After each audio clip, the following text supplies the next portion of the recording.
ఈరోజు మార్వాడి గోబ్యాక్ అనేటువంటిది పనికి మాలిన విషయమే అది.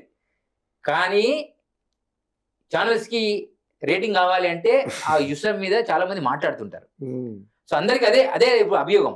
మార్వాడీలు కానీ ఇప్పుడు ఉన్నటువంటి హైదరాబాద్ లో కానీ మొత్తం ఛానల్ ఇష్యూ కాదు కదా, ఛానల్ ఇష్యూ కాదు, దాన్ని ప్రజలకు అర్థమయ్యేటట్టు చేయడం వారి ప్రధాన లక్ష్యం అండి. ఒకప్పుడు మనిషిని కుక్క గరిస్తే వార్త కాదండి, కుక్క మనిషిని గరిస్తే వార్త. కానీ ఇప్పుడు ఉల్టా అయిపోయింది. ఎందుకంటే ఒకప్పుడు ఒకటో DD1 DD2 ఉండేది, ఇప్పుడు DD 100 దాడిపోయినాయి. ఎన్ని ఛానల్ ఉన్నాయో కూడా తెలియదు. నేనేమంటున్నానంటే సత్యాన్ని చెప్పాలి. రాజ్యాంగం ప్రకారం ఈ దేశంలో త్వరలో ఒకటే వస్తుంది NRC, ఒకటే చట్టం, ఒకటే దేశం, ఒకటే ధర్మం అనే సిద్ధాంతం త్వరలో నరేంద్ర మోడీ గారి పీరియడ్ లో వస్తుంది. ఈ దేశంలో బతకాలి అంటే ఎవడైనా భారత్ మాతకి జై అనాల్సిందే. ఈ దేశంలో 85-90% ఉన్న హిందువుల యొక్క మనోగతాలను, వారి యొక్క ఆచార వ్యవహారాలను గౌరవించాల్సిందే, లేదా ఈ దేశం నుంచి వాడు పారిపోవాల్సిందే అనేటువంటి జీవోలు త్వరలో వస్తాయి. హైదరాబాద్ లో ఉన్నటువంటి నిజంగా యువతకు చెప్తున్నా, మొట్టమొదటిగా ఇప్పుడు దేవుళ్ళని పెట్టి గణపతిని పెట్టి కార్యక్రమాలు చేయాలనుకునేటువంటి వ్యవస్థలో ఉన్నటువంటి వాళ్ళందరికీ పిల్లలు వస్తారు. వారికి అంటే ఒక ఇజం వస్తుంది, అంటే ఇతరుల దగ్గరికి వెళ్ళి చందా వసూలు చేయాలనే జ్ఞానం వస్తుంది, 10 మందిని దగ్గర తీయాలనే జ్ఞానం వస్తుంది, తర్వాత కష్టాలు పడాలనే జ్ఞానం వస్తుంది, తర్వాత ఇబ్బందులు వస్తాయి. ఇవన్నీ వాడికి అనుభవపూర్వకంగా 10th క్లాస్ లోపే వచ్చేస్తాయి. సో వాడు అలాంటి వాడు నాయకుడు వినాయకుడు అయ్యే అవకాశాలు ఉంటాయి.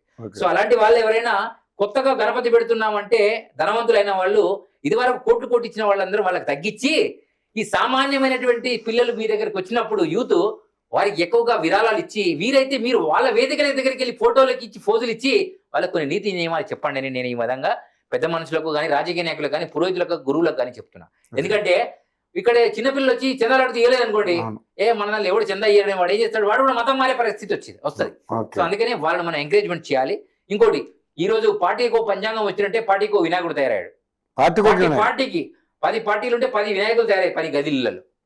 ఒక్కరికి కూడా సంబంధం ఉండదు, ట్రాఫిక్ అంతా జామ్ అయింది. నేను ఏమంటున్నా, గ్రామాన ఒక పెద్ద వినాయకుడిని పెట్టి ఆ గ్రామం అంతా 9 రోజులలో ఆ 90 మంది వెళ్ళి ఆ పూజల్లో పాల్గొనే ప్రయత్నం ఎప్పుడైతే జరుగుతుందో అది నిజమైన స్వతంత్రం, నిజమైన సనాతన ధర్మం విలసిల్లుతుందని అనుకుంటున్నా. ఇంకొకటి, ఆవు మీద యుద్ధమాలు జరుగుతున్నాయి కదా, శివకుమార్ గారు కానీ, హైదరాబాద్ లో భాగ్యనగర్ గోశాల కానీ, జియాగూడ గోశాల కానీ, ఇక్కడ మనకు లంగర్ హౌస్ దగ్గర ఉన్నటువంటి ఒక గోశాల, ఔటర్ రింగ్ రోడ్ దగ్గర ఒక గోశాల ఉంది, అక్కడ కానీ, శంషాబాద్ గోశాల కానీ, ఇక చాలా గోశాలలో ఉన్నటువంటి చిన్న చిన్న లేగ దూడలు కలిగినటువంటి ఆవును, సామరస్యంగా ఉన్న ఆవులను గణపతి మండపం దగ్గర ఈ 9 రోజులను దాన్ని వారికి అందజేయాలి.